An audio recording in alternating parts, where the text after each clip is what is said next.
19절에서 22절까지의 말씀입니다.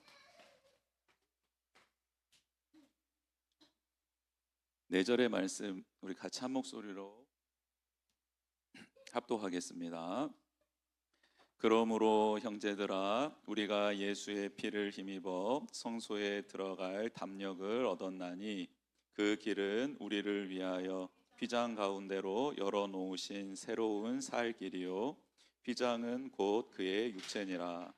또 하나님의 집 다스리는 큰 제사장이 계심에 우리가 마음의 뿌림을 받아 악한 양심으로부터 벗어나고 몸은 맑은 물로 씻음을 받았으니 참 마음과 온전한 믿음으로 하나님께 나아가자.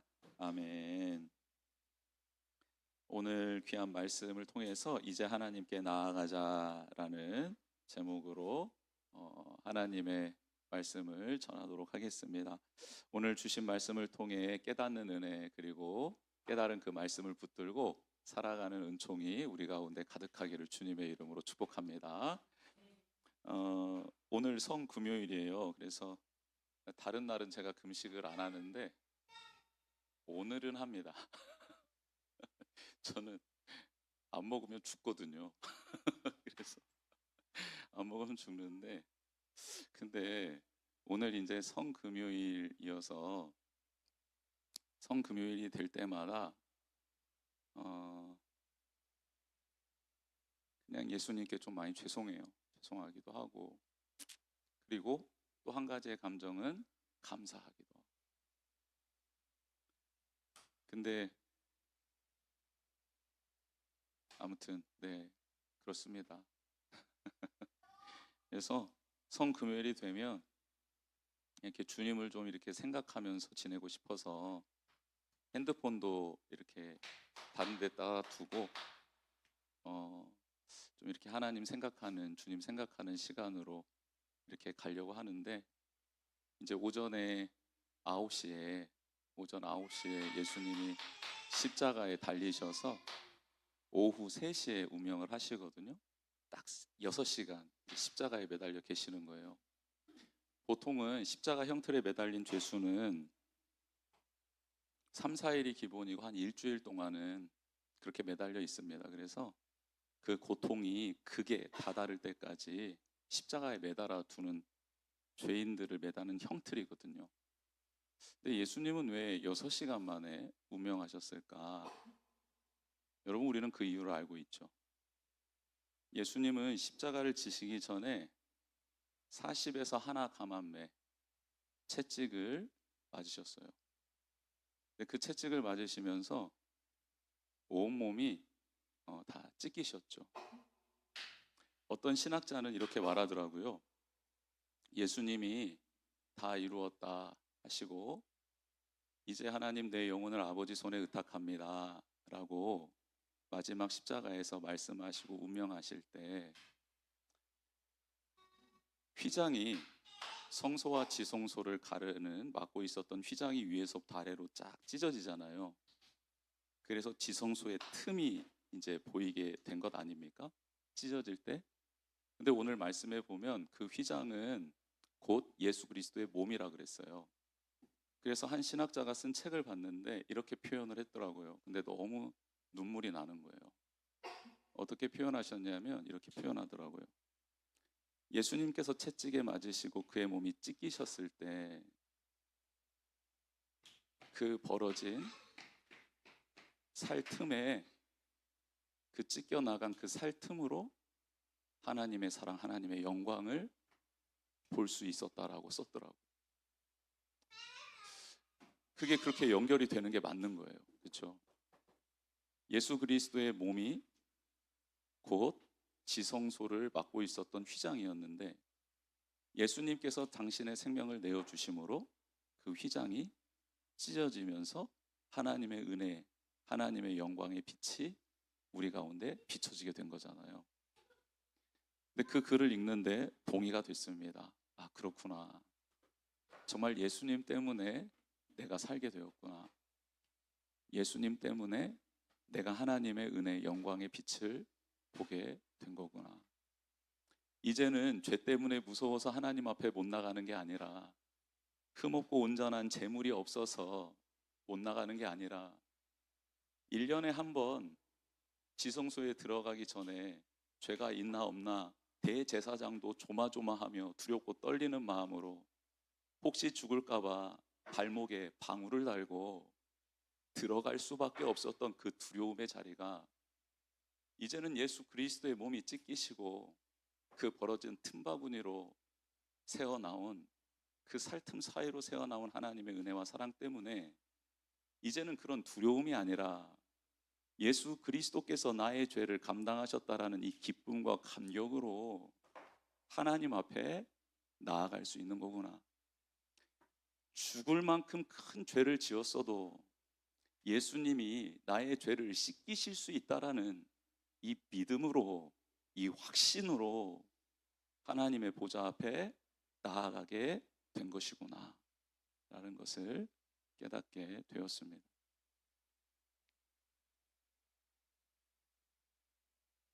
예수님 없이는 살 수 없습니다.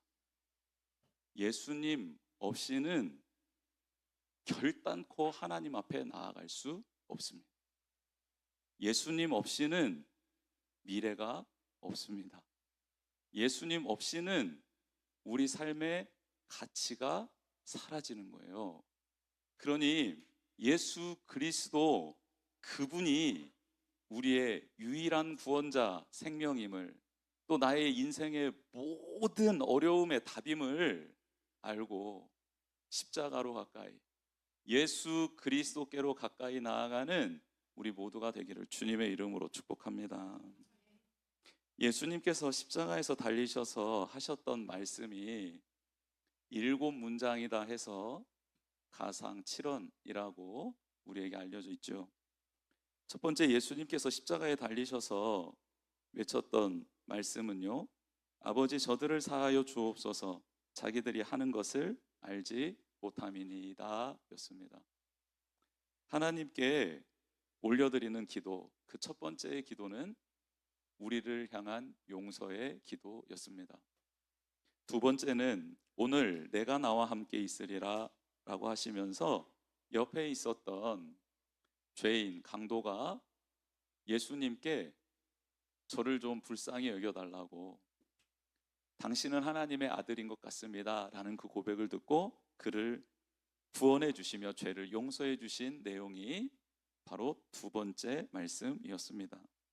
세 번째는 육신의 어머니였던, 성령으로 잉태되어 자신을 낳아주었던 어머니 마리아를 향해서 이렇게 말씀하시죠. 여자여 보소서 아들이니이다.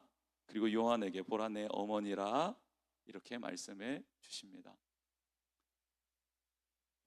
아들이 죽어가는 모습을 보고 있는 어머니의 마음을 위로하고, 그 어머니를 사랑하는 제자에게 부탁하는, 참으로 어머니를 사랑하는 아들 예수 그리스도의 모습이 십자가에서 보여줬던 것이죠. 그리고 네 번째 말씀은 엘리 엘리 라마 사박다니였습니다. 풀이하자면 나의 하나님 나의 하나님 어찌하여 나를 버리셨나이까 입니다. 한 번도 하나님과 떨어져 본 적이 없는 하나이셨던 예수님이 처음으로 하나님과 떨어지는 그 시간이었던 것이죠. 그리고 다섯 번째는 내가 목마르다. 하나님의 말씀이 응하기 위하여서 예수님은 목마르다 말씀하셨습니다. 그리고 여섯 번째 말씀은 다 이루었다. 일곱 번째 말씀은 아버지 내 영혼을 아버지의 손에 부탁하나이다 하고 운명하셨습니다. 십자가에서 하신 말씀을 통해 우리는 한 가지의 사실을 깨닫게 됩니다. 하나님 말씀 순종하는 것은요, 생명을 내놓아야 하는 일이라는 거예요. 여러분, 내 생명을 구원하고자 하면, 내 생명을 지키려고 하면요, 절대 하나님의 영광을, 뜻을 이룰 수 없습니다. 그런데 예수님을 위하여 나의 생명, 생명 같은 시간을, 돈을, 은사를, 관계를, 나의 삶을 내어드리잖아요. 그러면요, 하나님이 나를 통해 영광 받으시고 하나님의 뜻을 이 땅 가운데 이루어 주십니다. 여러분, 우리는 나의 생명을 소중히 여기며 나아가야 무엇이 이루어질 거라고 생각하지만, 예수님의 생명을 가장 소중히 여기면 내 생명은 이 땅에서 빛을 발하게 되더라는 거예요. 한 알의 밀알이 그대로 있으면 아무런 열매를 맺지 못하죠. 근데 한 알의 밀알이 땅에 떨어져 썩어 없어지면 비로소 많은 열매를 맺는 것입니다. 주님 안에서 내가 썩어지면 주님의 생명, 그 놀라운 은혜와 영광, 감격을, 그 영광, 그 은혜, 그 충만한 능력을 내가 받아들여 예수 그리스도의 영광이 이 땅에서 하고 싶은 일들이 열매로 맺혀지는 것이죠. 씨앗을 봤을 때에는 어떻게 여기에서 이런 줄기가, 이파리가, 꽃이 나올까, 열매가 맺힐까 상상할 수 없죠. 우리의 모습을 보면 그렇습니다. 그러나 우리가 예수 그리스도 안으로 들어가 그분 안에서 죽어지면, 자기를 비우게 되면 그분의 능력으로 말미암아, 은혜로 말미암아, 생명으로 말미암아 내 안에 하나님이 꿈꾸셨던 그 일들이, 내가 상상할 수 없고 세상이 상상할 수 없었던 그 일이 나타나게 될 줄 믿습니다. 십자가는 모든 사람들이 봤을 때 죽음의 형틀, 심판의 형틀, 참혹한 형틀이었습니다. 그러나 예수 그리스도께서 그 형틀을 끌어안고 하나님의 뜻 안으로, 하나님의 영광 안으로 들어갔을 때 모든 인류의 죄가 사해지는 하나님의 뜻이 이루어지게 되었고, 사망 권세를 깨뜨리시며 부활의 첫 열매로 온 세상을 다스리며 통치하시는 예수 그리스도의 영광을 볼 수 있었던 것입니다. 사랑하는 성도 여러분, 하나님께 나아가십시다. 하나님 연약하지만, 볼품없지만, 아무런 가능성이 없어 보이지만, 아픈 데도 많고 아직까지 철이 덜 들었고 성숙하지도 못한 그런 저이지만, 이 시간 담대하게 하나님 앞에 나아갑니다. 하나님께 나아가오니 하나님 저를 받아 주시옵소서. 하나님 제게 은혜를 베풀어 주시옵소서라고 고백하며 하나님께로 나아가, 그 주님께로 나아가 나의 모든 것을 기꺼이 그분께 내어드리는 우리 귀한 성도님들이 되기를 주님의 이름으로 축복합니다. 하나님은 오병이어를 받으면 오병이어로 그가 먹을 것뿐만 아니라 그가 낸 이것을 통해 남자만 5,000명을 먹이실 수 있었습니다.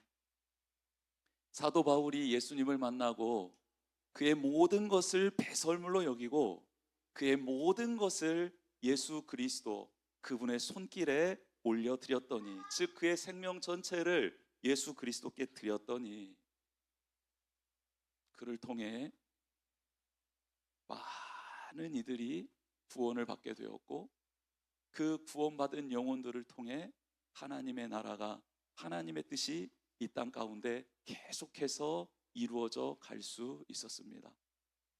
여러분, 우리가 하나님께 오병이어를 드릴 수도 있고요, 우리가 우리의 삶을, 우리의 생명을 주님께 드릴 수도 있습니다.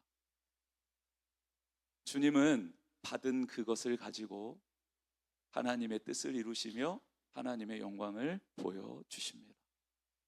여러분, 무엇을 드리시겠습니까? 예수님은 당신의 생명을 내어주셨습니다. 그리고 그 생명으로 하나님은 거룩한 역사, 하나님의 뜻, 죄인을 구원하는 일을 이루신 것이죠. 사랑하는 성도 여러분, 우리가 하나님께 온전히 나의 것, 하나님이 주신 것을 이렇게 내어드리는 은혜가 있기를 주님의 이름으로 축복합니다. 여러분, 오늘 말씀 10장 1절 말씀은 이렇게 시작합니다. 오늘은 19절부터 읽었는데요, 10장 1절은 이렇게 시작해요. 율법은 장차 올 좋은 일의 그림자일 뿐이요 참 형상이 아니므로 해마다 늘 드리는 같은 제사로는 나아오는 자들을 언제나 온전하게 할 수 없느니라 라고 시작합니다. 여러분, 이 율법과 율법으로 말하는 하나님을 예배하는 이 제사법과 예수 그리스도께서 제물이 되어서 드린 이 십자가에서의 이 제사, 완전한 제사를 비교하는 장면입니다. 율법은 토라를 말하고 토라는 모세오경을 말하는데요, 모세오경의 핵심은 레위기입니다. 창세기, 출애굽기, 레위기, 신명기, 민수기, 그 가운데가 레위기죠. 여러분, 레위기에는 하나님을 예배하는 법, 하나님께 제사하는 법이 기록되어 있고, 하나님을 예배하고 제사하는 사람들이 어떻게 살아가야 하는지에 대한 하나님의 말씀이 동일하게 기록되어져 있습니다. 그래서 하나님을 예배할 때는 이렇게 해야 되며, 예배를 한 자들은 이렇게 살아가야 한다라는 게 레위기의 말씀이죠. 그런데 오늘 히브리서 10장 1절에서 말하는 이 율법은 특별히 제사법에 국한되어서 말씀을 시작하는 내용입니다. 여러분, 오늘 이 말씀을 통해 우리는 한 가지를 알게 됩니다. 구약에서 드렸던 제사는요, 장차 올 좋은 일, 즉 예수 그리스도의 십자가의 그림자라고 말씀합니다. 여러분, 우리 그림자를 보면 실체가 있다라는 걸 알잖아요. 근데 그림자를 보면 실체의 색깔, 이목구비, 혹은 그 몸짓, 몸체 특성, 이런 것들을 파악할 수 있어요, 없어요?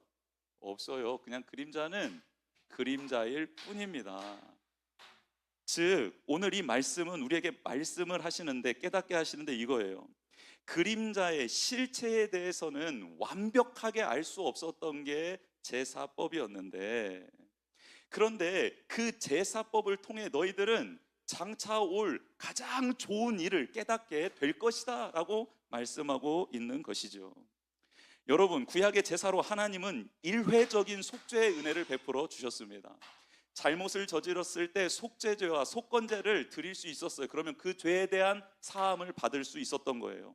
또 하나님 앞에 내가 헌신하겠습니다, 하나님께 내가 영광 올려드리고 싶습니다, 감사하고 싶습니다 라고 번제와 소제와 화목제를 가지고 나아갈 때는 하나님이 그가 드리는 제물로 인해서 그의 죄를 가리워 주셨어요. 죄를 가리워 주시면서 그의 헌신을, 그의 결단을, 감사를 받아 주신 것이죠.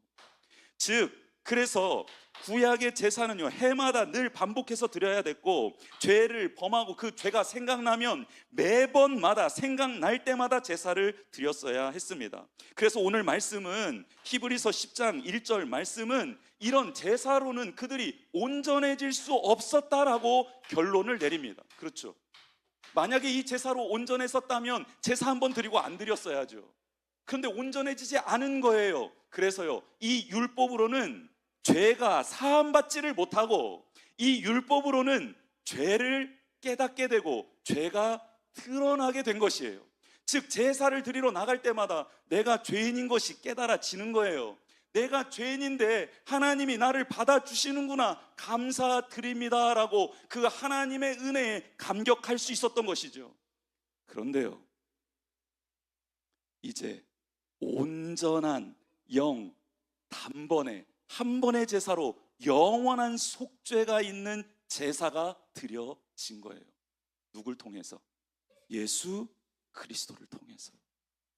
그래서요, 구약 제사는요, 여러분, 온전하고 흠없고 티 없는 제물을 가지고 나아가지 않으면요, 큰일 나는 제사입니다.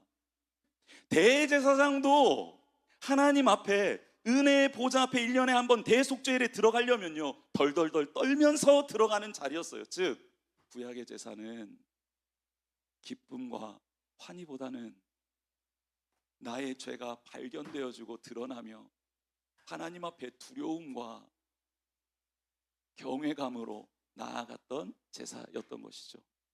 그런데 지금 우리가 드리는 예배는 어떤 예배입니까?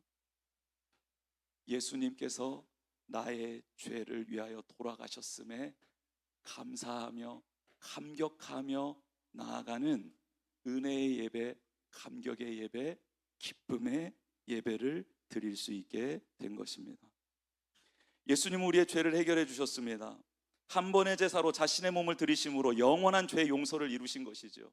이제는 우리가 하나님께 두려움과 죄책감으로 나아가는 것이 아니라 나의 죄를 사하신 예수 그리스도, 그분의 은혜와 사랑을 기억하며 감사와 기쁨으로, 감격으로 예배를 드려야 할 줄 믿습니다. 19절입니다. 그러므로 형제들아, 우리가 예수의 피를 힘입어 성소에 들어갈 담력을 얻었나니, 예수님의 은혜를 누릴 대상을 형제들이라고 합니다. 즉 교회 공동체를 의미합니다.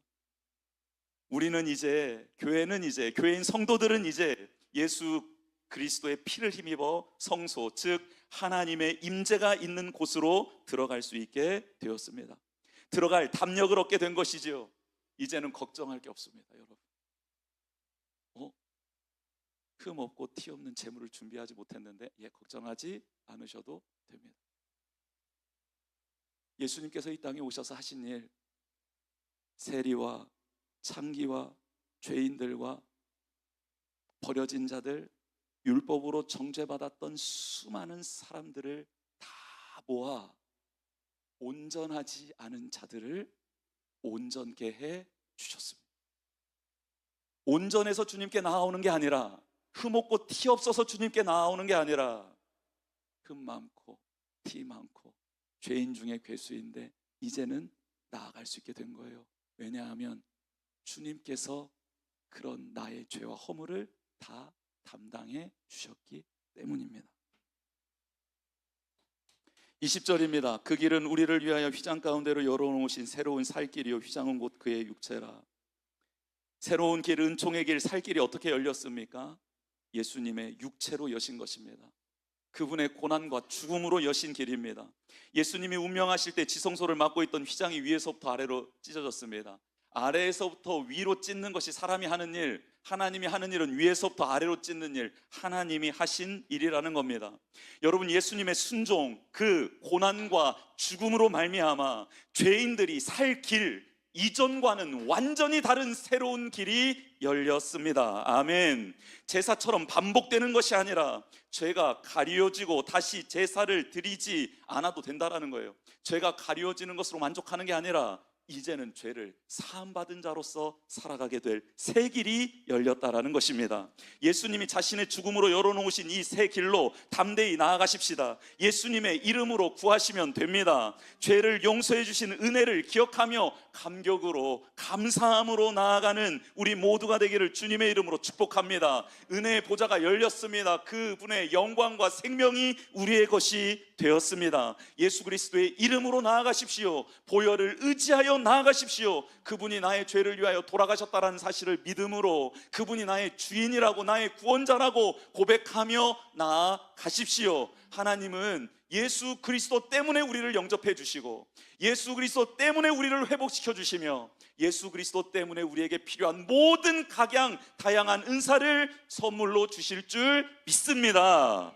이게 예수님이 열어놓으신 거룩한 길, 새로운 길, 살 길이라는 거예요. 여러분, 그런 우리에게 하나님 말씀하십니다. 이제 나에게로 나아와라, 하나님께로 나아가라 라고 말씀하고 있습니다. 그 뜻이 뭘까? 23절 이하에 이렇게 말씀하고 있습니다.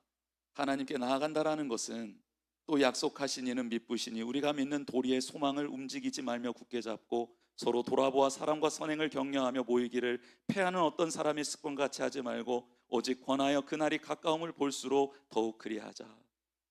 여러분, 하나님께 나아간다라는 것은요, 하나님의 신실하심을 믿는 겁니다. 그러니 그 주신 약속 말씀 굳게 붙잡읍시다. 할렐루야. 흔들리지 맙시다. 할렐루야. 제가 말하면서 제가 막 흔들리네요. 여러분, 저도 흔들려요. 저도 어제는 막 아멘 이랬다가 오늘은 아멘 이랬다가 다음 날은 노멘. 여러분, 이게 하나님께 나아가는 게 아니에요. 하나님께 나아가는 건 뭐냐면 하나님 신실하다라는 거예요. 믿으시다라는 게 신실하다라는 거거든요. 변함이 없다라는 거거든요. 하나님은 변함이 없다라는 것을 믿는 것, 그게 하나님께 나아간다라는 거예요. 그가 약속하신 거 반드시 이루신다. 흔들리지 말아라. 굳게 붙잡아라. 이게 하나님께 나아간다라는 거예요. 사랑하는 성도 여러분, 하나님께 나아가십시다. 흔들리지 마십시다. 흔들리니 다가오더라도 하나님의 말씀을 믿습니다. 그 말씀을 굳게 붙잡는 저와 우리 성도님들 되기를 축복합니다. 그리고 하나님께 나아간다라는 것은 서로 돌보라는 거예요. 사랑하라는 말씀입니다. 너무너무 강조해서 이제는 귀에 딱지가 질 정도입니다. 서로 사랑하라. 근데 왜 귀에 딱지가 졌는데 사랑을 못할까요? 그래서 계속 말하는 거예요. 그 딱지를 뚫고 들어갈 수 있게. 여러분, 딱지가 치면 안 되고요. 딱지를 떼어내세요. 심령으로 돌아와 삶으로 나아가야 돼요. 맨날 사랑하라고 하는데 어디가 제일 많이 싸워요? 네, 그렇죠. 그래요. 내가 제일 많이 싸워.